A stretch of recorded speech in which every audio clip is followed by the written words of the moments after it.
Draymond Green made his return after a 16-game suspension last night against the Memphis Grizzlies, which of course led to another Warriors loss. And surprise, surprise, Mike Dunleavy and Steve Kerr, Draymond Green's return was not ever going to solve all of your problems. What's going on, Dub Nation? I am your host of Warriors Today by Chat Sports, Allie Barefoot. And on this show, I'm going to break down some of the NBA analysts' thoughts on a possible trade, my thoughts on a possible trade, and of course, I always want to hear from you guys because like I've told you in the past, I read all of your comments. And this one really stood out to me by Keith Lewis saying, look, I'm sorry, but it might be time to break up the big three. Wiggins isn't the only problem. If Warriors really want to build a championship team around Curry, this team needs a true second scorer and traditional center. I'm not against trading Klay or Green as well as Wiggins. He does continue to go on, but I only had so much space. But Keith, thank you so much for your comment. When I read this, I saw there were 10 likes on it,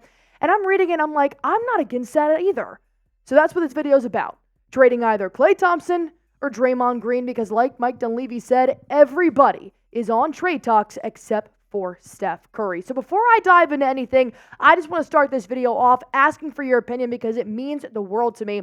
Which player, unfortunately, would you rather trade for the Golden State Warriors? Type KT for Klay Thompson. Type DG for Draymond Green. I don't want to see the trio break up. I have said that so many times I lost count. However, it's getting down to the point where you are at the midway point of the season and Klay Thompson is still doing what he's been doing the entire year. Look at what he's done the past 4 seasons. Of course, he did tear his Achilles, so he didn't play 4 seasons ago, but this is not living up to Klay Thompson's standards. He's even said that before. Did we see little bits of flashes throughout the season of who he could be? Yes. But 17.5 points per game is not cutting it, Thompson. The 2.3 assists is what he normally averages. That's fine. And his field goal percentage is a slightly down. He's starting to find his rhythm here. But believe it or not, 38.7% on three-point percentage is the highest on the Warriors right now. Yes, over Steph Curry, but Steph Curry's also been having a little bit of struggles because he's holding the team together. So the fact that Klay Thompson is not who he used to be, in fact, he's a shell of himself, means what are you holding on to at this point? The Dubs need secondary shooting. They need it to be contenders. And Klay Thompson is the second highest scorer on the Warriors at 17.5 points per game. Steph Curry can only do so much, and these past few games have showed that Steph Curry, believe it or not, is human and needs time to rest. So who can the Warriors depend on? And it's tough when you have to try to depend on somebody that hasn't been there for half of the Warriors season. He's played 16 games. We're almost at game 40 of the NBA season. He's not averaging over 10 points per game. His assists are fantastic. His rebounds are second highest on the team. His blocks, they're great. His field goal percentage is excellent. But Draymond Green has other issues. We've all known this. He even addressed this last night and said the Warriors have some bad habits, including my own. But when you've only played 40% of the Warriors games this season, it's so hard to ask Draymond Green to do anything. Was he a huge voice for the Warriors last night against the Grizzlies? Absolutely. Was he communicating with his teammates to say, cut, be here, hit your mark? Absolutely. And that's one thing I've always loved about Draymond Green. But now it's getting to a point where your $22 million a year salary is sitting there, and it might be time to possibly give it up. So I want to ask this question. Knowing that Draymond Green did sign his extension in the offseason, knowing that Klay Thompson declined an extension in the offseason and still does not have one at 40 games so far this NBA season, would you guys offer Klay an extension at this point? I'm typing in for no. I would not trust him to come back and be better than he has this season for next year. So he might be a free agent at the end of the year. So go on ahead and comment down below. Type Y for yes, type N for no, because there's a bigger problem here. While Draymond and Klay do make up a big chunk of the Warriors' salary, the Warriors' problems are deeper than these two players. They're deeper than an Andrew Wiggins trade right now. There are so many low-confidence players on the Warriors right now, and I don't blame them. They're not playing Golden State ball. And it's frustrating to watch them, especially when they lost to the Grizzlies last night with no Ja Morant, Desmond Bane, or Marcus Smart. You should be destroying these teams because like Draymond Green said, we're the Golden State Warriors. Well, Kendra Andrews had a pretty interesting tweet here. They said Warriors fell 116 to 107 to the Grizzlies team without 5 of their top 6 players. They are 18 in 22, 12th in the West. Golden State committed 18 turnovers for 30 points. They allowed 23 pointers and had their largest free throw discrepancy of the season.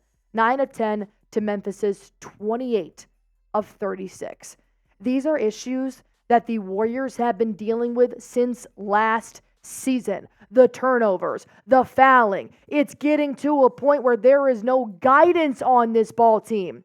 It's frustrating to watch, and I know Warriors fans feel it as well. So I want to talk to you guys about a possible trade that could maybe solve some of their problems. Of course, you do have to attack some of this stuff internally, but one NBA analysis does give his take on what the Warriors could need. I'll talk about that coming up first. I do want to tell you guys about PrizePicks. It's the #1 daily fantasy sports app in my phone, in Smitty's phone, in Chat Sports' phone, and here's why you guys should be playing it as well. It's super easy to do. All you have to do is pick between 2 to 6 players and pick more or less on their projected stats. That's it. And take it from me, guys. I used to never put any types of money down on games because it scared me a little bit, to be honest. PrizePicks makes it so easy to win up to 25 times your money on any entry. They have deals constantly, including my favorite, Taco Tuesday. They did have a nice little discount here on Shea Alexander, so I took him to have more than 25.5 points. He's becoming one of the best players in the NBA this season, so why not? And I'm really excited about NFL playoff time as well, so I do have Christian McCaffrey having more than 90.5 rushing yards. I mean, why not? The 49ers are hot. Tyrese Maxey to also have more than 4.5 free throws made. I love the free throw category. It makes it just a little bit smaller, but it's a lot more thrilling. These are my picks, but I want to see yours. All you have to do is go to prizepicks.com/CLNS. Make sure you use promo code CLNS for a first-time deposit match up to $100 and watch yourself win some real money in real time. Like I said, the Warriors have lost their last 8 out of 11 ball games. They won in the last 5-game stint and won one of those games against the very bad Chicago Bulls, and it's just tiring to watch. It might be time to admit, you know what? Scratch that. It is time to admit that the Warriors are not good this season. They have not been good throughout 38 games. They have struggled in many areas, and they have huge problems on the team right now, from the head coach to the last player on that bench. That championship is as far away as I have ever seen it for the Golden State Warriors. I'm going to get a lot of backlash in the comments, and I'm very aware you guys are going to be like, Allie, but we won 4 championships. You have, and the Golden State Warriors have that forever. This season, they are very far away from adding a 5th title to this amazing trio, to this amazing franchise that has done so much for the Bay Area. So, it's time to break up the Warriors and rebuild. This is what happens in business. So many big threes have been broken up throughout the course of NBA history because you need to do that when the 3 is no longer great. And unfortunately, Draymond Green hasn't played enough games for us to see what he actually could be this year. Klay Thompson has shown us that he is not who he needs to be, and Steph Curry is still Steph Curry. But I'm not the only one that thinks so. Kendrick Perkins, who I don't really listen to that often, but he made some good points here.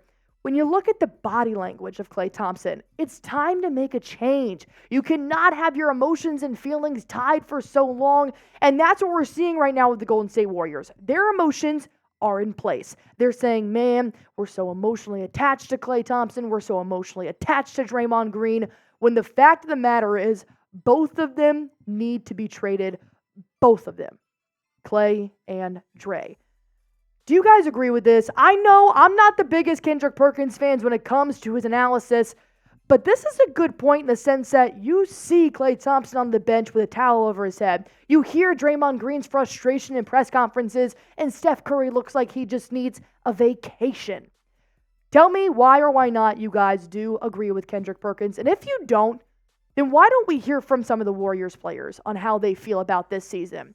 Let's talk about 4 big ones, starting with Steve Kerr. Of course, he is the head coach, and he just says this team has no confidence. Steph Curry has said, we're struggling.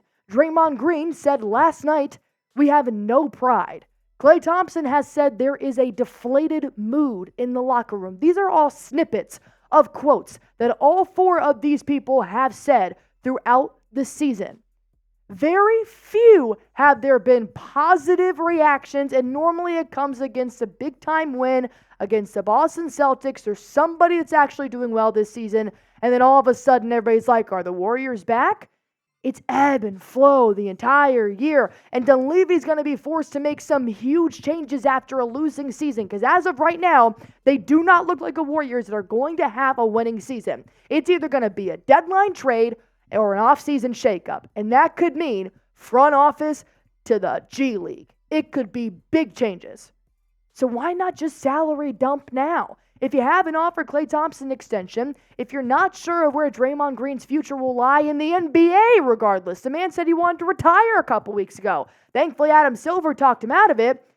But where does that leave Klay Thompson and Draymond Green? What about this trade with the Cleveland Cavaliers? I've seen your comments screaming in my face. I introduced a trade yesterday about Buddy Hield. I got so many comments saying, no, we need a big. Jarrett Allen is your answer. Jarrett Allen, Karis LeVert, Georges Niang. This solves a lot of problems. Why? You're big man. Your shooting guard in lieu of Chris Paul's injury, and you got Niang, who's a veteran. He's been on multiple great championship contending teams, and he can provide another veteran experience. What do you have to give up? Klay Thompson. You can either give up Corey Joseph, but the Cavaliers will probably want somebody like Trace Jackson-Davis because he is younger, because he is emerging. And the Cavs probably do not want an over 30-year-old guard as they're trying to get rid of Donovan Mitchell right now. Excuse me, not guard, power forward. It's unfortunate right now, but I think this trade would be huge for the Warriors. Do I want to say goodbye to Klay Thompson? No. Do I want to say goodbye to Draymond Green? No. But look what you could get for Draymond Green. Clint Capela. You got Garrison Matthews as well. That's another big. A big that's actually scoring over 20 points this season to Draymond Green's 9.5. This would be huge for the Golden State Warriors. Garrison Matthews would also be a great addition while Chris Paul is out because Matthew actually substitutes CP3 and can run that second rotation as Brandon Podziemski has been doing pretty well in that starting lineup running as point guard right now. But look, I do not want to see the trio break up. I cannot stress that enough. If you comment anything, do not say Allie wants the trio to be gone. I just think the Warriors need some help, and you've got some huge salaries on there. Why not go change it up right now? What do you guys say? Which trade would you rather see happen? Type Klay for the Cavaliers trade. Type Green for the Atlanta Hawks trade. Like I said, I put together these two trades because I know you guys want a big. And I know CP3 is out for the next 4 to 6 weeks. He'll be reevaluated in the near future in February. Gary Payton II has been out as well. Seth Curry could use some help as a second shooter. These are what I have to offer you. How do you guys feel about it? Go on ahead and comment it down below. And while you guys are there, hit that sub button because if there is any breaking news, any trade rumors, Monday through Sunday, we are going to report about it right here on Warriors Today. And I do not want you to miss a single thing about your Bay Area team. So all you guys have to do is hit that sub button for me.